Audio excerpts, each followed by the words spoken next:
As a real estate agent, you know that the industry can be tough to navigate, with constant challenges and obstacles to overcome.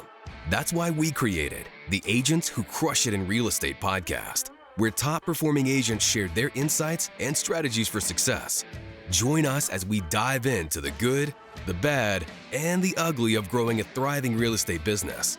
Your host, Lindsay Favazza, will be your guide on this journey. So sit back, relax, and get ready to learn from the best in the business. Welcome back to the Agents Who Crush It in Real Estate podcast. Today, I have the honor of introducing you all to Megan Romine, Executive Director of Luxury Sales of Douglas Elliman Real Estate. She's originally from a no-stoplight town in West Virginia. Yes, it's that small. And she left there to pursue her passion for real estate in the prestigious communities of Broward and Palm Beach County, Florida.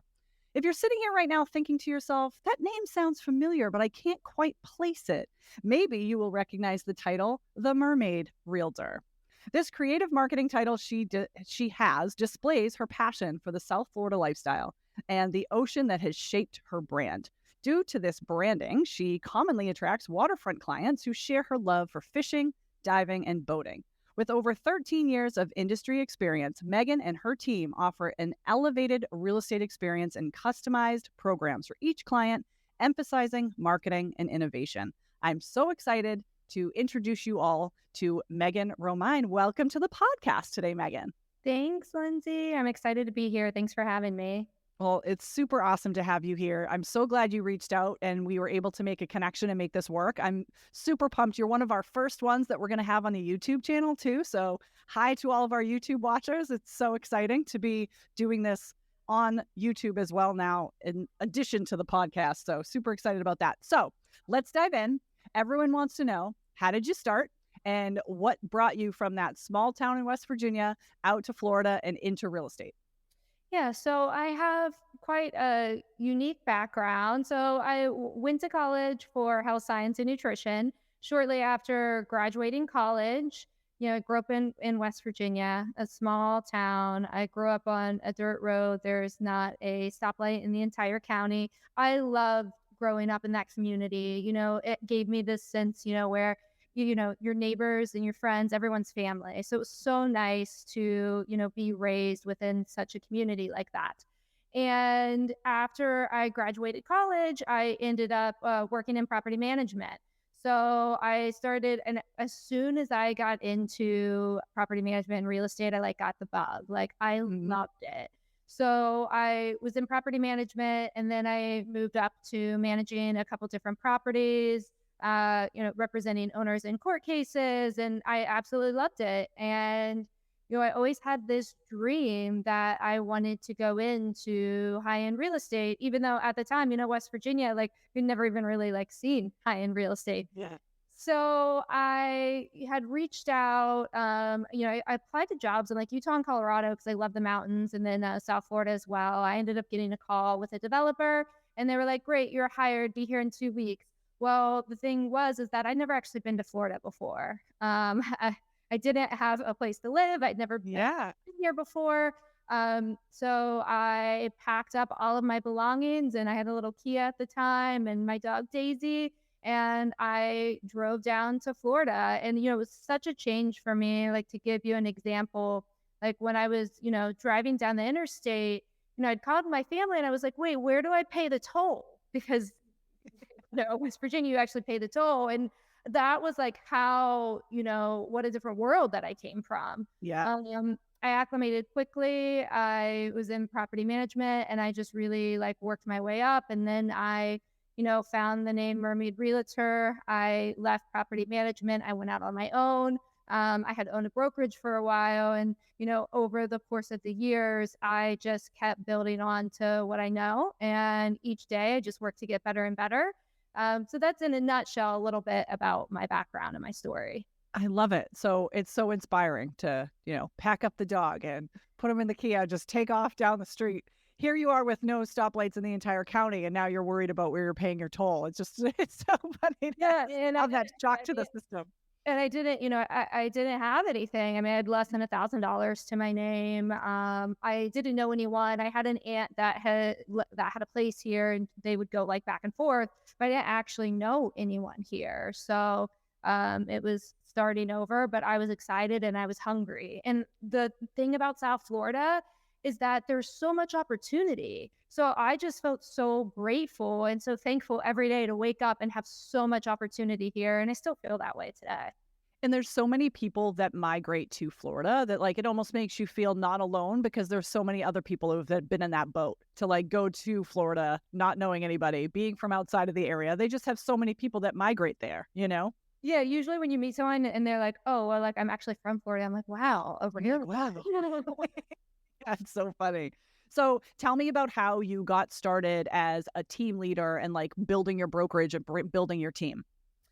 So I will go back to when I first started out going to full-time real estate agent on my own. So, it was a very challenging transition because I had a great job in property management. I was in a manager position and I lived in this beautiful apartment. And then I, left and I had no idea if, I was going to get paid again.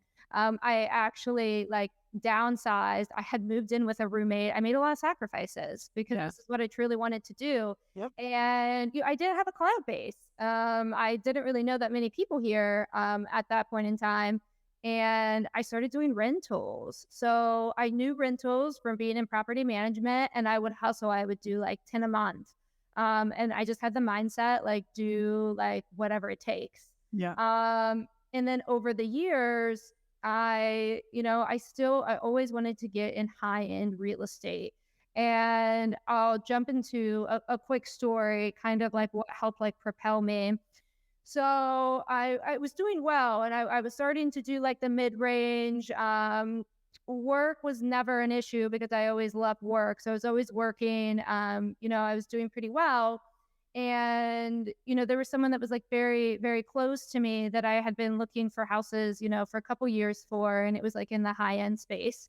And I get a call one day and they're like, listen, we ended up, selling our house to someone else and buying another one. I mean, I think it was probably roughly, I don't know, 6 million or something like that. But it's okay. We'll like take care of you. And, it was someone that was like the closest to me in my life. And, it was just so upsetting because I was like, oh, I felt like, maybe that was gonna, help me. I'd been like working with them for a while. And I wrote it down on a piece of paper. I still have it in my office somewhere. And it was like the day that my real estate career changed. And it really even pushed me like more. I knew that I was capable and that I would be able to assist my clients and, do record breaking sales in the high end. So I had actually met a builder that had a high end listing in his name, and I had convinced him that I was the one that was going to get the job done. He had it listed. He had it listed for over a year, and I'm very thankful. He actually has a place in West Virginia, so it's weird how all Oh, that's so cool. he ended up, and I didn't know this until I'd known him for a while. He loved West Virginia. We had a connection. He gave me a chance. After the house had been on the market for a year, I got the listing. I sold it in roughly 30 days. That price point was around 5.5 million. And I'm assuming this wasn't in a market where things sold in 30 days. It was probably, and obviously that one had been sitting for a long period of time. You know what I mean? So Before everything kind of like really took off. yes. And interestingly enough, the people that ended up buying the house, I'm still great friends with them. They're amazing. Right. But the person that was close to me that that had happened with, they were car dealers, and I sold the house to a car dealer. So it was just, but I'm so grateful for that, and I'm so grateful that that happened because if it wasn't for that, it's not the good times that really like make you as an agent. No. It's the times where you're like really going out of your comfort zone, really pushing. And, I always say like, everything must be earned. Nothing is given. Absolutely.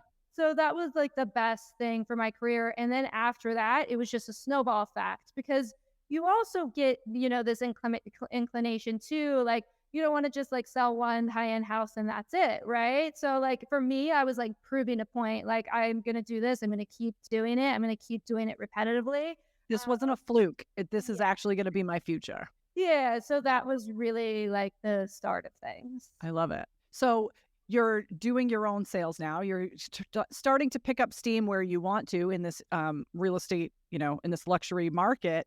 And then what transitioned you into like wanting to have a team and building your team? Because now you probably are getting more than you can handle, right? So it was interesting because, the a couple stories that I'll go into with this, Yeah. and it's also like goes to show just kind of like life kind of like puts in front of you like what you need to see. I am a little bit of an A-type personality, and I like to do things. I like to do them myself, make sure that they get done. Once I started doing some marketing in this really like high end realm of real estate, and I would host different events and different parties, I just started to naturally attract.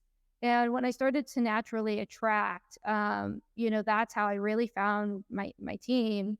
And also during COVID, I ended up getting very, very sick. And it was the same week that I had opened up my business. And to the point where like I was on bed rest, I like, couldn't get out of bed. It was affecting my everyday life. Have had health issues for 2 years because of that. But that was such an adversity for me to overcome. Another thing that made me overcome, and that year I believe I like almost doubled my business and created my team, and I carry a team of around 8 sales agents and about 3 or 4 admins. And it was really, I was forced to kind of like let up a little bit. And then I was just very grateful that the universe and God, was watching out for me and had like these amazing people that actually just kind of like gravitated it towards my life. I wish you nothing but the best. So I want to make sure I make that very clear. But it also sounds like when you're handed a bunch of lemons, you are freaking making lemonade. So it's like, I feel like, you're given this awful thing that happens to you, but then all of a sudden you've turned it into something so positive, and you've built this team and they've been able to help you. So I think you're really lucky in that way. I love that you keep saying grateful but at the same time, it's hard work that you put into it. Yeah, and thank you for that. And I think that, with being real estate agents, one of the most important things is like really like adjusting your mindset, keeping that mindset and, working very, very hard. And for me with the different team members, I found that like my bigger purpose in life is helping other people. So I love to, when I get, a new agent, a newer agent on the team, I really like to work to see what their strengths are. And then I plug and play them and I help them to really, play on their strengths. Because, there's not like this one size fits all, for agents. So it's really figuring out what are the strengths, where can you best apply those to get the best results. So that brings me to my next question, which is how do you find people to be on your team? Like, what are the like qualities and skills that you look for in someone that you're like, yes, I have to have them on my team? Like, what are some of those factors for you?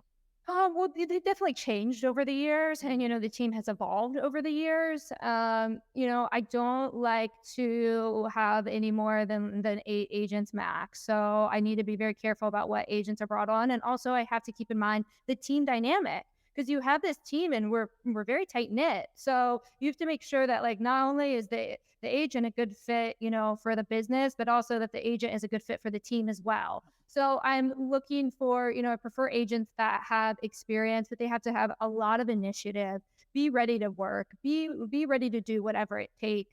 Sometimes I see agents in the industry and, they kind of, have this expectation like that they should like maybe things should be handed to them or something of that nature. And it takes me, time to really, trust and build that trust. And also, our clients are the most important thing in this business. So if I have an agent that's helping me with a client, I have to have full, comfort, a full comfort level of knowing their abilities and also, confidentiality for clients and that they're going to be able to handle all of those different aspects. So I look for a few things, but really I have a pretty good, you can call it women's intuition.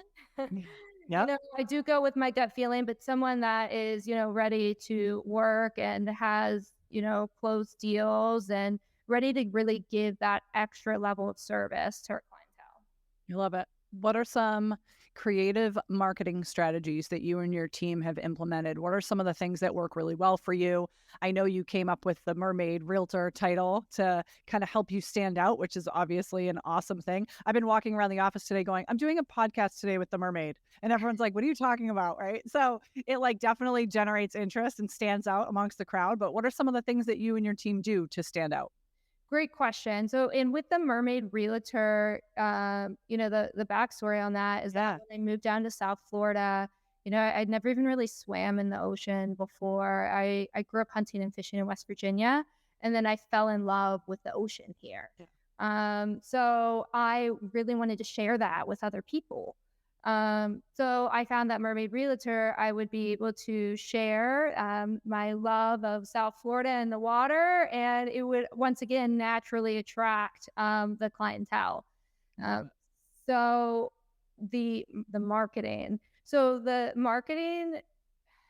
marketing is one of the most important pieces, and you have to make sure that your marketing is really being, focused on whatever your target audience is.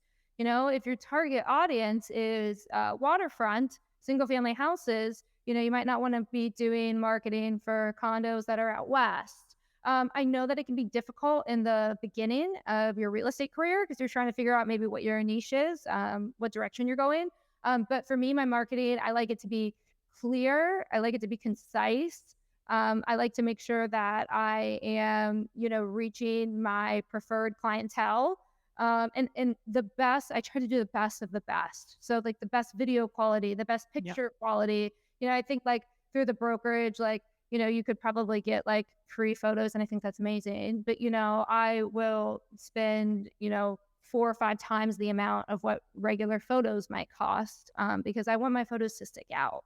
Yeah. I want everything to be custom. I'm not big on, just like average templates. And I really think about when I get a property, I really like sit in the property and I sit there and I think about who is going to be my buyer for this? Who's going to buy this? And how am I going to attract them to the property? And I make sure that my marketing is being directed to that clientele. We also love to do events, love to get involved in the community. So like this coming week, we're having our annual summer event at Salt 7 in Fort Lauderdale. We always have a large turnout. It's great. I also do like sound healing sessions for our clients. Wow. Yes. I try to do different activities that it's really going to help bring the community together.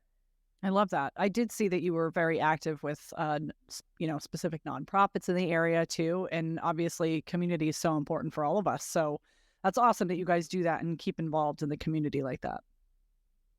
So I want to bring up international buyers because this is something I was really interested in. So I know Douglas Elliman has a very strong international presence. So why is it important, especially in luxury and especially in Florida, to have a international pool of buyers to kind of pull from? Why is that important to you guys?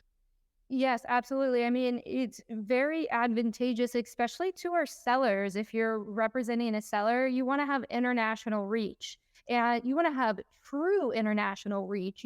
Some people might be like, oh, well, that's the internet or it's on Zillow. But, Douglas Elliman, they have their partner, Knight Frank, which is international, and they have offices international, and they have the true connections to international. That's going to be able to get your sellers exposure and then also connect you with other agents that are international and with buyers. And it's so important in the high end space.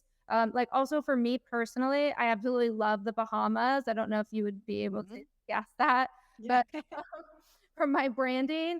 But like for me, I want to be able to bring, the South Florida experience for my clients to be able to also experience that in the Bahamas. So, with Douglas Elliman, being able to have that international connection, in my mind, is really, really important.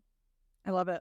That's so cool. And it probably opens up a whole new world for you too. And it's going to be fun to, work with buyers from all over, like just meeting all these new people. It's just fun to meet new people in general, but now you've got this whole other pool of people to meet from all over the world. It must be really exciting. Yeah, and I think for me, it's the experience. So even whenever I, created the brand with Mermaid Realtor, it's really being able to watch my clients experience like the South Florida lifestyle. Uh, Yep. I'll give you an example. Like I sold a waterfront house last year, and I became great friends with the people that bought it, and then I sold it.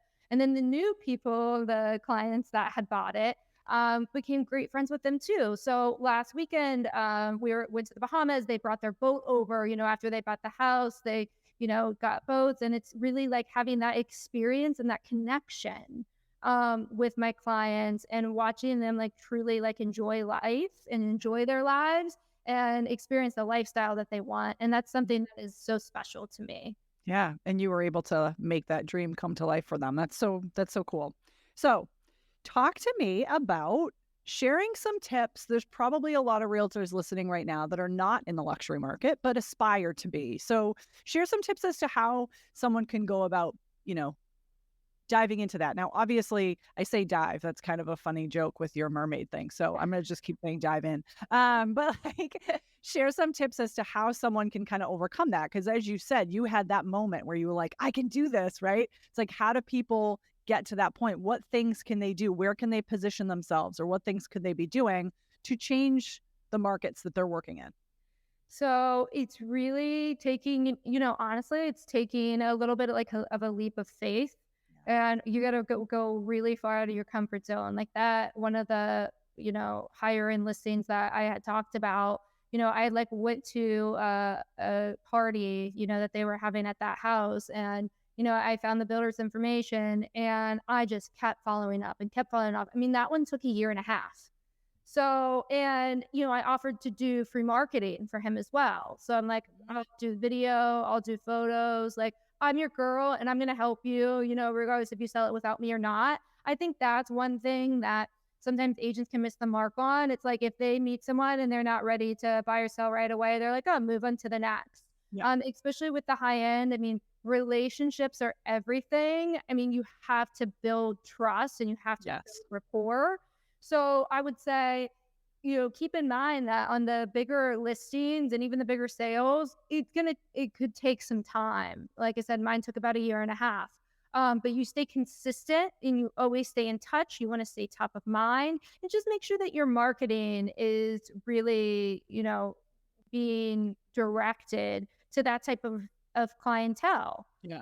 I think that's something that I've learned over the years is really like, who is my audience? How am I getting in front of them? And also things like if you're more of an extrovert and you're great with people, you should be going to events. Yeah. And you should be connecting with people. And you should, if you go to an event, I have a great, business. I would call her like a mentor that I met in Miami, Melissa. She's great. Like she really taught me, you're going to an event. I mean, you should be meeting 10 people. You should be getting the cards of 10 people, connecting with them. And then the follow-up. It's one thing meeting people, but the next day you better be reaching out to them, keeping them in your database, keeping them in your CRM, and like not just for sales, because I feel like sales is going to happen naturally. You have to build the relationship first. Yeah. It's just hey, it was so great to meet you. Continuing the conversation that we had. I love to go to do this or that or whatever. Like just continuing the conversation and opening the door to extend that friendship past that event. And one thing that I have learned as well is with networking is that when I'm walking into a networking situation, like transparently, I'm not looking for new clients. I'm really looking for better connections and also too connections that are going to help my clients. So whether it's a professional organizer, a private chef, private flight services, whatever the case may be, I want to make sure that I am going to be building the, best book of business so I can assist my clients with everything. It's not just real estate. I mean, you want to be able to help them with all aspects of the lifestyle and, what their needs are. So smart. So that actually leads really well into my next question about how you maintain relationships within the industry too, because we very often have conversations on this podcast, even specifically, where it's a lot of agents will say that they have joined their local boards and they are active in the realtor community. And a lot of that goes back to them, wanting to build those relationships. So is that something that's important to you? And why is that important to you? How do you do that?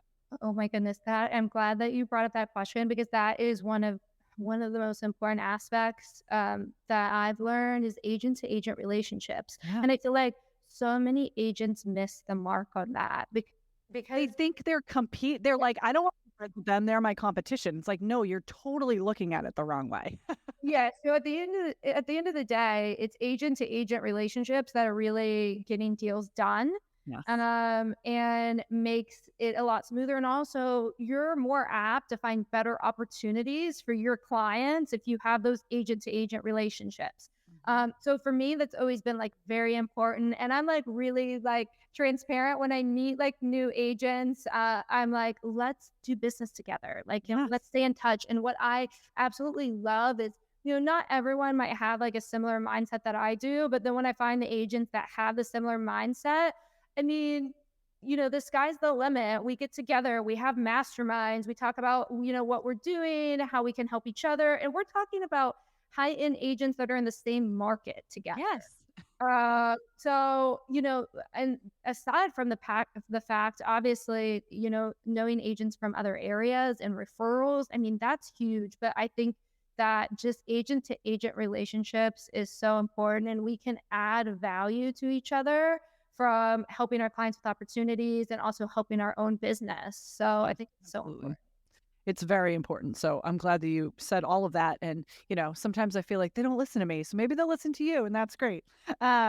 So one of the other things that I wanted you to share is a memorable success story that you've had in the luxury space or as an agent in general. What is a success story that you kind of think, oh, this is a great one? So I think one of my favorite stories is there is a listing that had it's my target market area. It was around 30,000 square feet, so it was just like this massive house. Yes. And no one had lived there for a long time, and it had been on the market for about 5 years, and it hadn't sold. And I just remember like when I first walked in there, and it looked like a hotel. I felt like I was in a dream. But it was so interesting. And I got the listing, and we actually increased the price by 99,000. And I was so determined to sell that house. And I said, I want to sell it in 30 days. I'm gonna sell it in 30 days. So I did a couple like small like press release items, and then hosted this. I was very fortunate that the seller was very lenient in the fact of like, hey, do whatever you need to sell the house. They were ready. They wanted to move on. Yeah. It's an amazing event. And I would go to that house in the evenings, and I would sit in the house because it was such a large house. It took us a while to get a couple weeks to get on the market and get some things fixed. And I would sit there in the evenings, and I would just be like, who is my buyer going to be? Who is going to buy this house? How am I going to get in front of them? And I would just like relentlessly, like was working on my marketing and the strategy of all of this. I figured out who my target audience was going to be. My seller didn't agree with me, but I'm like, I'm telling you, this is who's going to end up buying this house. So I had this at this party. It was a great success. The whole team helped. We came together. We had, well over 100 people there. Got the house under contract, but I had went to, I usually don't tell this part of it, but I went to like a meditation / painting class. I'd never been to one before. I was like, I'll try something new. I'm like, you know what? I'm going to think about this house. So I got on my phone and a picture of the house, and I painted this picture, and on the picture it says, today is the day. And I put that picture up in my room, and every morning I would wake up and say, today's the day. Today's the day. Sell that house. Today is the day. I got it. It gives me like cold chills. I got it under contract on day 29. Wow. That is so cool. So that was like my favorite. And that was like the power of like mindset and the power of, really putting effort in. But I think a lot of it and most of it was like the creative marketing strategy as well. Of course. Yeah. And I'm very grateful that the seller, allowed me to have that flexibility. That's so cool. Do you still have the picture? Yes. That's Okay. so cool. You Yep, should that's send us a it. picture of it and we'll put it in the show notes just so people can see like Okay. this picture. That would be so cool. I'll send it. So, Yeah, yeah. I'll send yeah, so last question I have in closing, because I can't believe that we've already been talking for 30 minutes because this was so fun. But what closing advice do you have for realtors that are, in this kind of uncertain time? What should they be focused on? What should they do to kind of get through this? So I would say, especially after experiencing the last couple years, and for newer agents, if they experience the market, previously, just remembering that the market is going back to somewhat of a normalcy, and that this is a good thing. This is a great thing, and that this really helps position you as your area expert because you're not giving up. So you need to stay consistent and keep doing your marketing. So I got a call the other day for my market area on a high-end listing. And she was like, I just want to say that, I keep getting your mailers and I appreciate that because a lot of the other mailers that I used to get have kind of like dropped off. So I always talk about strategy and consistency. So right now is the time, like, I double down. Now is the time that I feel like I've always went all in, but now for sure I'm going all in and to do whatever it takes. And also just remember to have the mindset of like, your real estate is a little bit of a roller coaster. It's highs and lows. If it was easy, everyone would be successful at it. Yep. Have the mindset that you're going to do whatever it takes and stay consistent. And whenever you feel like you're having like that fear, like, I don't really know what's going to happen, what's going to go on with, keep working. Keep working. And if you don't have maybe necessarily the funds, I know some newer agents for like, the direct mail, my marketing is very expensive. But if you don't have that budget yet, there's always things you could be doing. You could be writing letters, you could be making phone calls, you could be going to those events. There's always things that you could be doing. You could be door knocking. I mean, you got to figure out what your strength is, stick to that. But anything that you do, stay consistent and just have the mindset that you're going to do whatever it takes. I love it. Thank you so much, Megan. This was absolutely awesome. I know I'm going to get, sometimes with some of these episodes, I get phone calls like, that one was so good. And I know I'm going to get those with this because this was so helpful and so great for the audience. So I really appreciate you taking the time today to sit with us. Of course, I hope that I was able to share some value. And if there's any agents that would ever have any questions, feel free, reach out. I'm here to help. There's all the stuff right there on the bottom of the screen. So Thanks for having me. Absolutely, Megan. Thank you so much. And thank you to all of our listeners for coming and staying through for this episode of the Agents Who Crush It in Real Estate podcast. We will see you guys next time. Thank you for tuning in to the Agents Who Crush It in Real Estate podcast. If you enjoyed today's episode, share it with your friends and colleagues, and leave a review on your favorite podcast platform. If you're interested in being a guest, email us at info@crushitinre.com. Thanks for listening, and don't forget to crush it in real estate.